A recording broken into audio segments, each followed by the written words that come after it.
حضرت امیر المومنین علی ابن ابی طالب علیہ السلام نہج البلاغہ حکمت نمبر 175 میں ارشاد فرماتے ہیں، جب کسی امر سے دہشت محسوس کرو تو اس میں پھانک پڑو کہ زیادہ خوف و احتیاط خطرے سے زیادہ خطرناک ہوتی ہے۔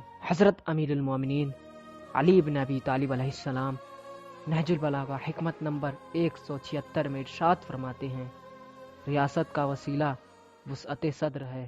حضرت امیر المومنین علی ابن ابی طالب علیہ السلام نہج البلاغہ حکمت نمبر 177 میں ارشاد فرماتے ہیں، برے عمل کے سرزنش کے لیے نیک عمل والے کو اجر و انعام دو۔ حضرت امیر المومنین علی ابن ابی طالب علیہ السلام نہج البلاغہ حکمت نمبر 178 میں ارشاد فرماتے ہیں، دوسرے کے دل سے شر کا کاٹ دینا ہے تو پہلے اپنے دل سے اکھاڑ کر پھینک دو۔